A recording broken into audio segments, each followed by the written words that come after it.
Hello बच्चों, 11th इस probability topic start करेंगे। प्रोबेबिलिटी में बेसिक्स को पहले कवर अप करते हैं। प्रोबेबिलिटी जो है आपके कोर्स में ये स्टैटिस्टिक्स के साथ आएगा। 10 मार्क्स का टॉपिक है और दोनों मिला के 10 मार्क्स के टॉपिक हैं, स्टैट्स एंड प्रोबेबिलिटी। तो प्रोबेबिलिटी हम फटाफट ख़त्म करते हैं। प्रोबेबिलिटी के अंदर सबसे पहले बात आती है सैम्पल स्पेस की। हमने जो पढ़ा है प्रोबेबिलिटी वो होता है, प्रोबेबिलिटी का हमने 10th में क्या पढ़ा है कि प्रोबेबिलिटी इज़ बेसिकली आउटकम्स का जो रेशियो है, total favourable outcomes upon the total number outcomes, यानी किसी भी इवेंट के होने की चांसेस को हम प्रोबेबिलिटी की बात करते हैं। तो उस चांसेस के लिए हमें सबसे पहले सैम्पल स्पेस पता होना चाहिए। सैम्पल स्पेस क्या होता है कि जब हमने कोई एक्सपेरिमेंट किया तो उस एक्सपेरिमेंट में पॉसिबिलिटीज़ क्या क्या हो सकती हैं, सारी पॉसिबिलिटी को हम कंसीडर करते हैं, तो that is called a sample space. तो sample space is a set of all the possible outcomes in an experiment. तो सबसे पहले हम सीखेंगे कि सैम्पल स्पेस कैसे बनाते हैं एक एक्सपेरिमेंट का।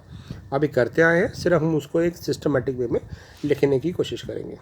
फॉर एग्ज़ाम्पल, मैंने एक एक्सपेरिमेंट लिया, a coin is tossed once. तो जैसे हम बात कर रहे हैं कॉइन की, तो हमने कॉइन को जब टॉस किया तो हमें पता है एक कॉइन को टॉस करने पे 2 आउटकम्स आएंगे, या तो हेड या टेल। तो वो दोनों आउटकम्स को जब हम एक कंबाइन करके लिख देंगे, यानी एक सेट फॉर्म लिख देंगे, तो that is called sample space. तो हेड और टेल। उसी तरह से अगर मैं आपको बोलूँ अ कॉइन इज टॉस्ड ट्वाइस,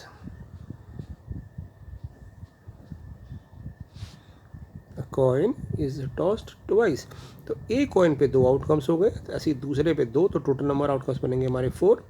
तो 4 आउटकम्स कौन से होंगे, तो वो जब हम निकालेंगे तो वो सैम्पल स्पेस हो जाएगा। तो सैम्पल स्पेस हमारा होगा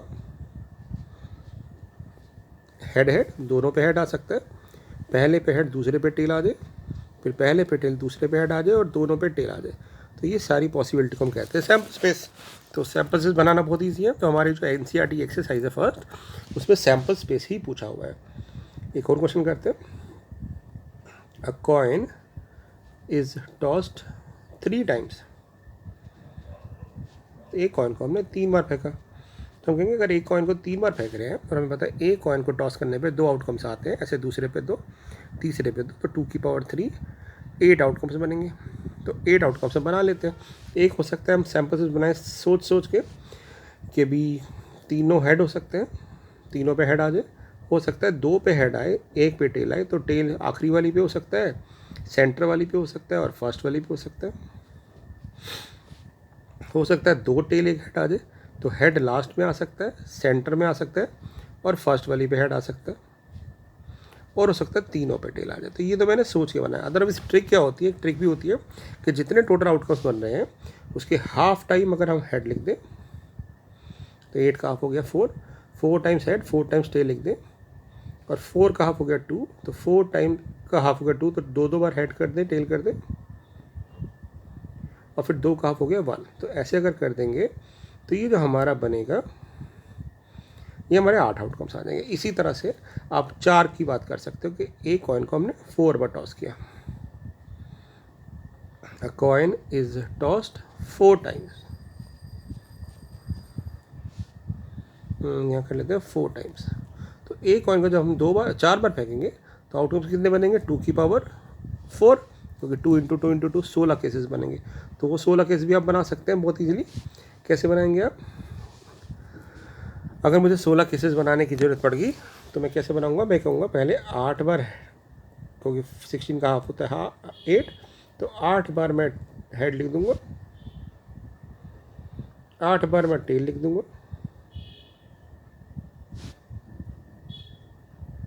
फिर 8 का हाफ हो गया 4, तो 4 बार हेड, 4 बार, फिर 4 बार हेड, 4 बार टेल हो जाएगा, फिर 2 बार आएगा, तो 2 बार हेड, 2 बार टेल, 2 बार हेड, 2 बार टेल, 2 बार हेड, 2 बार टेल, 2 बार हेड, 2 बार टेल, और फिर एक एक बार। तो इस तरह से बिना सोचे आप टोटल आउटकम सम बना सकते हैं। ठीक है, तो ये हमारे हो गए आउटकम्स। तो और इसको हम ब्रैकेट में रख देंगे तो ये बन जाएगा हमारा सैम्पल स्पेस। ऐसे ही अगर आपसे मैं बोलूँ कि एक डाई को रोल किया तो कितने आउटकम्स बनेंगे, तो कहेंगे एक डाई को जब रोल करेंगे वंस अ डाई से रोल, तो एक डाई को जब फेंकते हैं तो एक डाई पे 6 नंबर होते हैं 1 से लेकर 6 तक, तो कहेंगे 6 आउटकम्स बनेंगे। और हमसे अगर पूछा जाए कौन से 6 बनेंगे तो आप कहेंगे 1 2 3 4 5 और 6, यही बन सकते हैं। इसी तरह से अगर मुझसे पूछा जाए a pair of dice is rolled, यानी डाई तो सिंगुलर होता है, डाइस का मतलब 2 प्लूरल हो गया, pair of dice is rolled, तो जब 2 डाई को फेंकेंगे एक साथ तो हमारे आउटकम्स कितने बनेंगे, पहली डाई पे 6 केस, दूसरे पे 6, 36 केसेस बनेंगे। और वो 36 कौन से होंगे, तो हम कहेंगे 1 1, यानी दोनों पे 1 आ सकता है, पहले पे 1 दूसरे पे 2 आ सकता है, फिर 1 3 1 4 1 5 1 6 आ सकता है, ऐसे 2 1 2 2 2 3 2 4 2 5 और 2 6 आ सकता है। इसी तरह से 3 1 3 2 3 3 3 4 3 5 और 3 6 आ सकता है ना। इसका मतलब है पहली पे 4 दूसरे पे 1, 4 पहली पे 2 दूसरे पे 3, तो इस तरह से हमारे पास ये 36 केसेस बन सकते हैं। और इसको हम ब्रैकेट में रख देंगे, यानी ऐसे ब्रैकेट लगा दिया तो ये बन गया हमारा सैम्पल स्पेस। क्योंकि sample space is a set in which elements are separated by commas and repetition is not allowed. तो हमने इस तरह से ये केसेस बनाए और उसको हमने एक ब्रैकेट में रख दिया, तो that is called sample space. ठीक है, अब चलते हैं कुछ एनसीईआरटी के क्वेश्चंस पे चलते हैं। अब देखिए जैसे एनसीईआरटी में फर्स्ट क्वेश्चन तो बहुत ईजी है, कॉइन इज टॉस 3 टाइम्स, तो अभी हमने कर लिया है, एक कॉइन को हमने 3 बार फेंका तो 2 की पावर 3 8 आउटकम्स बने थे, तो ये हमारा एनसीईआरटी का फर्स्ट क्वेश्चन हो गया है ना। एनसीईआरटी की ये भी हमने किया ना, ये वाला क्वेश्चन, तो ये एनसीईआरटी का क्वेश्चन नंबर 1 हो गया। तो 16.1 एक्सरसाइज का क्वेश्चन नंबर 1 हो गया। अब वो कह रहा है अगला, और डाइस थ्रो 2 टाइम्स, तो एक डाई को 2 बार फेंका, तो कहेंगे एक डाई को 2 बार फेंका, तो ये वाला केस हो गया।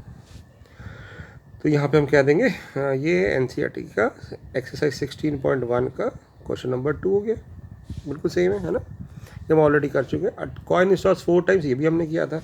अब चलते हैं फोर्थ क्वेश्चन पे। इस क्या टाइप के क्वेश्चन को कैसे करेंगे जिसमें एक से ज़्यादा हैपनिंग होती है। जैसे फोर्थ क्वेश्चन में कह रहा है कि एक कॉइन को हमने टॉस किया, तो हमने बोला एक कॉइन को टॉस किया। अब कॉइन को जब टॉस करते हैं या तो हेड आता है या टेल आता है। वो कह रहा है उसके बाद हमने डाई को टॉस किया, तो जब डाई फेंकेंगे तो डाई पे तो 6 नंबर आ सकते हैं, 1 2 3 4 5 6। ऐसे इधर भी आ सकते हैं 1 2 3 4 5 6। तो ये एक तरह से ना एक ट्री, एक पेड़ की ब्रांचेस बन गई, तो जितनी ब्रांचेस बनी हैं उतने ही हमारे आउटकम्स होंगे। तो जैसे मान लेते हैं ये हमारी फर्स्ट ब्रांच है H1, फिर ये दूसरी ब्रांच है H2, तो ये सारे के सारे क्या हैं, ये सारे हमारे सैम्पल स्पेसेस के एलिमेंट्स हैं। तो हम कहेंगे हमारा जो सैम्पल स्पेस बनेगा वो क्या बनेगा, H1 H2 H3 H4 H5 H6, ऐसे T के साथ 1, T के साथ 2, T के साथ 3, T के साथ 4, T के साथ 5 और T के साथ 6। तो ये हमारा सैम्पल स्पेस बन गया। तो ये हमारा फोर्थ क्वेश्चन हो गया। ठीक है, अब चलते हैं आगे फिफ्थ क्वेश्चन पे। यहाँ क्या कह रहा है कि कह रहा है कॉइन इज टॉस्ड, एक कॉइन को हमने फेंका तो जिसपे हमारे पास हेड आएगा या टेल आएगा। उसके बाद कह रहा है a die is rolled only in case of head, अगर हेड आता है तब डाई फेंकते हैं, अदरवाइज टेल आने पे कुछ नहीं करते। यानी पिछले वाला ही क्वेश्चन है, सिर्फ उसमें लिमिटेशन हो गई कि टेल आने पे हम कुछ नहीं करेंगे। तो कहेंगे हमारा सैम्पल स्पेस हो जाएगा H1 H2 H3 H4 H5 H6, क्योंकि हेड के बाद कोई भी नंबर आ सकता है और सिर्फ टेल अकेला रह जाएगा। तो ये हमारा क्वेश्चन नंबर 5 हो गया। अब चलते हैं 6 क्वेश्चन पे। ये कह रहा है कि रूम X के अंदर 2 बॉयज़ 2 गर्ल हैं, तो हमें ना इन बॉय को, बॉय सेम नहीं है तो इसमें हम नाम दे देते हैं इसको, ये बॉय 1 और बॉय 2 है, और यहाँ पे गर्ल 1 और गर्ल 2 है। और एक दूसरा रूम है जिसमें एक बॉय है जिसको मैं B नाम दे देता हूँ, और यहाँ पे इसको मैं स्मॉल G1 स्मॉल G2 और स्मॉल G3 से, क्योंकि वो डिफरेंट गर्ल्स होंगी वो बैठी हैं। वो कह रहा है हमने एक रूम सेलेक्ट किया पहले और उसमें से एक पर्सन सेलेक्ट किया। तो जब हम रूम सेलेक्ट करेंगे तो हम कहेंगे रूम तो या तो X हो सकता है भाई, तो रूम एक्स लिया, उसमें से बॉय 1 सेलेक्ट हो सकता था, क्योंकि सैम्पल स्पेस का मतलब होता है selection possibility of all the outcomes. तो हमने रूम पहले एक्स सेलेक्ट कर रहे हैं। एक्स रूम में हमारे पास 4 बच्चे हैं, 2 बॉयज़ 2 गर्ल, तो कोई भी बच्चा सेलेक्ट हो सकता है, इसलिए एक्स रूम में से हमारे पास 4 पॉसिबिलिटी आ जाएगी, x B1, x B2, x G1, x G2। अब दूसरा रूम पर जाते हैं, जब वाई रूम पे जाएंगे तो वहाँ पे एक बॉय है, तो या तो वाई के साथ बॉय आ जाए वाई रूम में से, या फिर हमारे पास 3 गर्ल्स हैं, उनको हमने नाम दिया हुआ है, स्मॉल डिनोट कर रहे हैं क्योंकि सेम गर्ल नहीं है इसलिए, तो वाई G2 और वाई G3। तो ये हमने पॉसिबिलिटी बना दी, ठीक है। अब क्वेश्चन नंबर 7 की बात करते हैं। ये कह रहा है 1 dice red, 1 dice white, 1 dice blue. हमारे पास 3 डाइस है, हमने एक डाइस सेलेक्ट की, वो रेड भी हो सकती थी, वाइट भी हो सकती है और ब्लू भी हो सकती है, और उसको हमने नंबर को टॉस किया उस डाई को और उसका नंबर नोट किया। तो अब हम यहाँ पे जब बात करेंगे 7th क्वेश्चन की, तो हम कहेंगे जो डाई है हमारे पास वो रेड आ सकती है, तो रेड डाई पे हमारा 1 आ सकता है, रेड डाई पे 2 आ सकता है, ऐसे ही रेड डाई पे 3, रेड डाई पे 4, रेड डाई पे 5 और रेड डाई पे 6 आ सकता है। अब अगर रेड डाई नहीं होगी, वाइट हो सकती है या ब्लू हो सकती है। तो वाइट के लिए हम कहेंगे वाइट पे 1 आ सकता है, वाइट पे 2 आ सकता है, नहीं तो आप इसको ना डॉटेड भी कर सकते हैं कि वाइट पे 6 आ सकता है। नहीं तो ब्लू की बात करें, ब्लू पे 1, ब्लू पे 2, ऐसे ही ब्लू पे 6 आ सकता है। तो ये हमारे पास आउटकम्स बनेंगे 18। तो इस तरह से जब हम सारे आउटकम्स बना लेते हैं तो उसको कहते हैं हम सैम्पल स्पेस। क्लियर आपको 7 क्वेश्चन। अब हम चलते हैं 8 क्वेश्चन की तरफ। 8 क्वेश्चन क्या कह रहा है, एक एक्सपेरिमेंट लिया हमने, an experiment consisting of recording boys and girl composition in a family with 2 children. एक फैमिली में हमारे पास 2 बच्चे हैं, ठीक है। तो यहाँ पे 2 बच्चों के होने की प्रोबेबिलिटी क्या हो सकती, पॉसिबिलिटी क्या हो सकती है, तो हम कहेंगे पॉसिबिलिटी हो सकती है कि दोनों गर्ल हो जाए, पहली गर्ल दूसरी बॉय हो जाए, फिर पहली बॉय दूसरी गर्ल हो जाए, और फिर दोनों बॉय हो जाए। अब आप कह सकते हैं कि हमने बी और बी क्यों लिया, तो क्योंकि हम यहाँ क्लियर कर देंगे द फर्स्ट वन हम रिप्रेजेंट कर रहे हैं द एल्डर वन, यानी दोनों में से एक बड़ा होगा एक छोटा होगा, तो हमने डिनोट कर दिया कि एक एल्डर है और एक यंगर है। तो हम यहाँ पे ये भी लिख सकते हैं कि whenever we are representing x y, then first one represent the elder one and the second one represent the younger one. तो ये हम पहले ही बता सकते हैं, या उल्टा हम जैसे भी मान के चल रहे हैं। तो ये हमारे को क्लैरिटी देनी होगी, ठीक है। ये हो गया पहला पार्ट। इसी का दूसरा पार्ट है कि अगर हम सिर्फ इंटरेस्टेड है नंबर ऑफ गर्ल्स पे, तो हम कहेंगे नंबर ऑफ गर्ल्स पे जब बनाएंगे सैम्पल स्पेस, तो यहाँ पे 2 गर्ल्स हैं, इन दोनों में एक गर्ल आ रही है और अगले वाले में एक भी गर्ल नहीं आ रही। तो यानी जब हम 2 बच्चे लेंगे तो या तो दोनों गर्ल हो सकती है, या एक गर्ल हो सकती है, या कोई भी गर्ल ना हो। तो यानी नंबर ऑफ गर्ल्स के लिए ये पॉसिबिलिटी बनेगी। तो हमने इसका सेकेंड पार्ट भी कर लिया, ठीक है बच्चे। अब चलते हैं 9th क्वेश्चन की तरफ। अभी हमें सिर्फ सैम्पल स्पेस बनाना है, प्रोबेबिलिटी तो देखनी ही नहीं है, ठीक है। प्रोबेबिलिटी जब आएगी तब मैं बताऊंगा कि हम सैम्पल्स में यूज़ करेंगे कि नहीं करेंगे और कैसे करेंगे, ठीक है। ये क्वेश्चन है, box contain 1 red and 3 identical white ball. अब आइडेंटिकल वाइट बॉल का मतलब होता है कि तीनों सेम है, तो हम इसको W1 W2 W2 3 नहीं लेंगे, सारी W है, तीनों W बॉल है, ठीक है। अगर ये आइडेंटिकल वर्ड ना लिखा होता तो इसको भी हम फर्दर मानते हैं W1 W2 W3। अब कह रहा है कि 2 बॉलें हमने निकाली विदाउट रिप्लेसमेंट, यानी विदाउट रिप्लेसमेंट का मतलब होता है जब पहली बॉल निकाल दी उसको बाहर रख दिया, अब बैग में बॉल्स कम हो गई, ठीक है। तो अगर मैं बोलूँ यहाँ पे टोटल 4 बॉलें हैं हमारे पास, है ना, तो 4 में से पहले के लिए कोई भी 4 निकल सकते हैं और तीसरे के लिए कोई भी 3 निकल सकती है, बट तीनों आइडेंटिकल है, ठीक है। तो तीनों आइडेंटिकल है तो मतलब इसका मतलब क्या हो जाएगा, आपके पास 3 फैक्टोरियल केसेस बनेंगे। तो अब इसको हम सॉल्व करते हैं, ज़रा कैसे करेंगे। देखिए ज़रा, फर्स्ट केस के अंदर हमारे पास, अब आप सोचो ज़रा बेटा, पहले वाला जो केस है उसमें कोई भी रेड बॉल निकल सकती थी, मतलब मैं मान लेता हूँ पहले पे रेड निकल गई, अब दूसरे पे W हो सकती है, ये केस बनेगा। अब मैं ये भी तो कह सकता था कि पहले पे W निकल गई, दूसरे पे रेड बॉल निकल गई, ठीक है, ओके। अच्छा, यहाँ पे जो मैंने लगाया ना यार सिलेक्शन एक गड़बड़, ये जो है ये जो चीज़ लिखी है ये नहीं लगेगी, क्योंकि मैं सिलेक्शन कर रहा हूँ, अरेंजमेंट नहीं कर रहा, तो इसलिए ये नहीं लगेगा, वो अरेंजमेंट होती तब लगती। अभी हम सिलेक्शन कर रहे हैं, तो हम कहेंगे बेटा कि यहाँ पे हो जाएगा, ए रेड बॉल निकल सकती थी तो रेड बॉल पहले निकल गई और दूसरी W हो गई, या WR हो सकती है, या फिर दोनों W हो सकती है। बट ये सैम्पल यहीं रुक जाएगा। अब क्वेश्चन माइंड में आपके आ रहा होगा हमने रेड क्यों नहीं लिया, क्योंकि रेड इसलिए नहीं लिया बेटा क्योंकि ना हमने एक ही रेड बॉल है, तो जो हम पहली रेड बॉल निकाल देंगे तो बैग में तो तीनों वाइट पड़ी हैं, तो दूसरी बॉल तो रेड निकल नहीं सकती, इसलिए हमारा यही केस आ जाएगा। ठीक है, 10th क्वेश्चन पढ़े, क्या कह रहे हैं। एक एक्सपेरिमेंट है जिसमें हमने एक कॉइन को टॉस किया, हेड आएगा या टेल आएगा। अब आगे कह रहा है and throw it again second time if we get head, और दोबारा हमने उसको फेंक दिया अगर हेड आ जाता है तो। And if tail occur on the first one then die is rolled, अगर टेल आता है तो हम डाई फेंक देते हैं।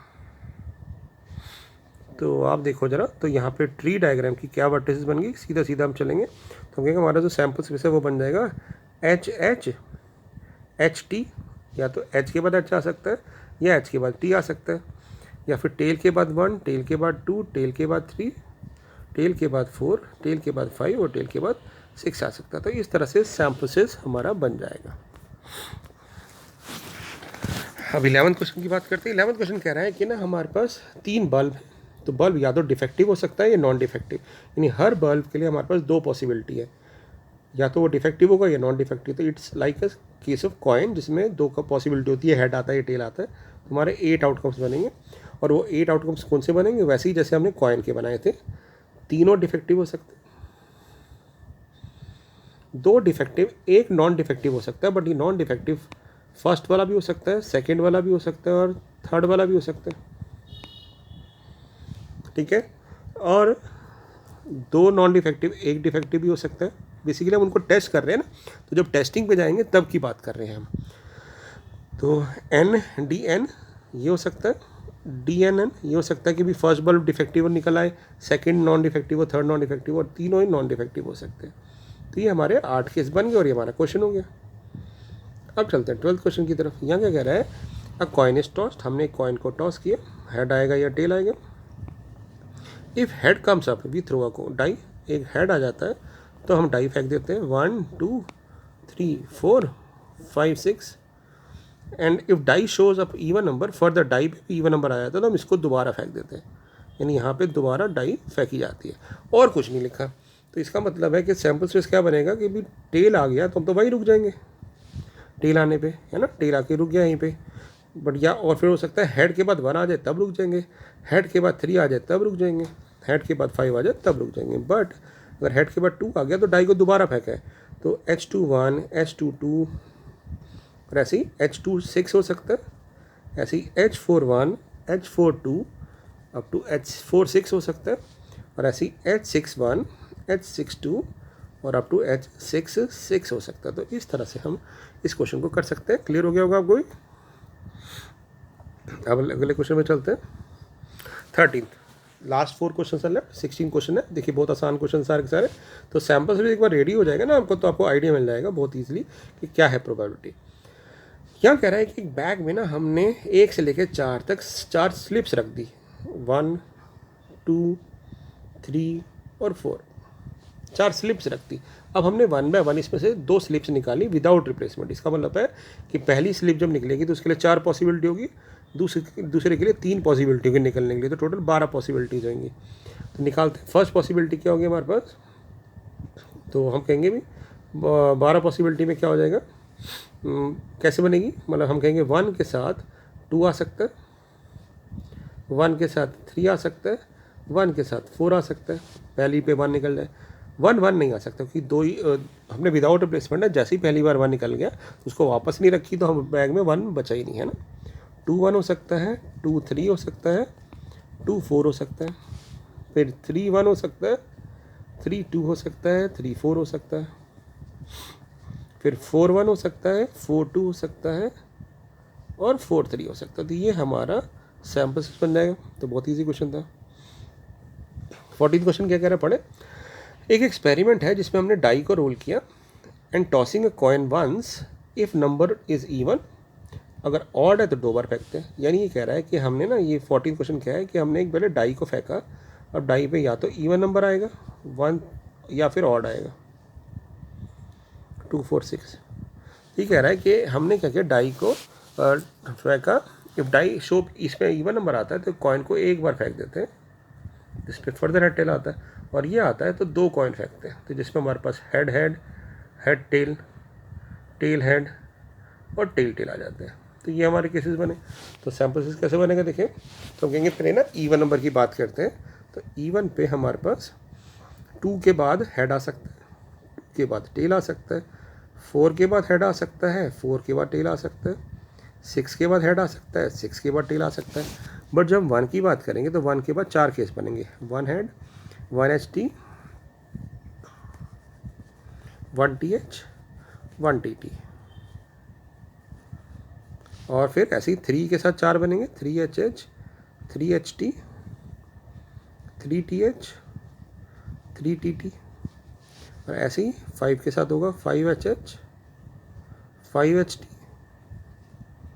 5 टी एच और 5 टी टी। तो ये हमारे सैम्पल स्पेस बन जाएगा। ठीक है, लास्ट 2 क्वेश्चंस, ये बहुत अच्छे क्वेश्चन है। ये भी कह रहा है 15th क्वेश्चन क्या है कि a coin is tossed and if tail shows up, यानी एक कॉइन को हमने टॉस किया, हेड आएगा या टेल आएगा। अगर टेल आता है तो हम एक बैग में से बॉल निकालते हैं जिसमें 2 रेड बॉल है और 3 ब्लैक बॉल है, और अगर हेड आता है तो हम डाई को फेंक देते हैं। तो डाई पे हमारे पास 1 2 3 4 5 6 ये केसेस आ जाएंगे। तो हमारा सैम्पल साइज क्या बनेगा, तो हम कहेंगे सैम्पल साइज बनेगा H1, H2, H3, H4, H5, H6। But अगर टेल आएगा तो हम क्या करेंगे, कह रहा है वी ड्रॉ बॉल, कोई एक बॉल निकालेंगे। तो टेल आने के बाद अब यहाँ पे ये इसने लिखा नहीं है आइडेंटिकल बॉल है, तो हम इसमें लिख सकते हैं कि रेड 1 आ सकती है, टेल के बाद रेड 2 सेकंड बॉल आ सकती है, टेल के बाद फर्स्ट B1 आ सकती है ब्लैक बॉल, TB2 हो सकता है और TB3 हो सकता है, और ये क्वेश्चन ख़त्म हो जाएगा। और चलते हैं हम लास्ट क्वेश्चन पे। ये कह रहा है एक डाई को तब तक फेंकते रहो जब तक हमारे पास 6 नहीं आ जाए। ठीक है, जब तक फेंकते रहो जब तक 6 नहीं आ जाए। तो इसका मतलब क्या है कि मैंने जैसे डाई को फेंका, पहली बार में 6 आ गया, बट अगर पहली बार में 6 नहीं आया तो 1 के बाद 6 आ सकता है, दूसरी बार में 6 आ सकता है, 2 के साथ, 3 के साथ, 4 के साथ, 5 के साथ, 6। अब 6 किसी नहीं आ सकता क्योंकि 6 पे तो रुक जाएंगे। फिर अब 6 तीसरी बार आ सकता है, तो 1 1 6, 1 2 6, और ऐसे तो केसेस बनते जाएंगे। तो हमें पता नहीं क्या होगा क्योंकि 6 जरूरी नहीं है आए, कभी आए ही ना, तो इसलिए ये बन जाएगा इनफाइनाइट केस। तो ये हमारा क्वेश्चन हो जाएगा। ऐसा बिल्कुल सेम क्वेश्चन एनसीईआरटी में दे रखा है। एग्जाम्पल कि एक डाई को एक कॉइन को हम तब तक फेंकते रहेंगे जब तक हेड नहीं आता। अ coin is tossed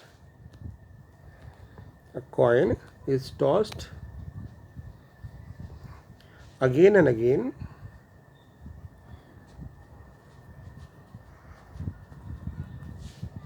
until a head is appear, जब तक हेड नहीं आता। तो बिल्कुल सेम क्वेश्चन है। ठीक है, इसको एक लास्ट क्वेश्चन कर लेते हैं।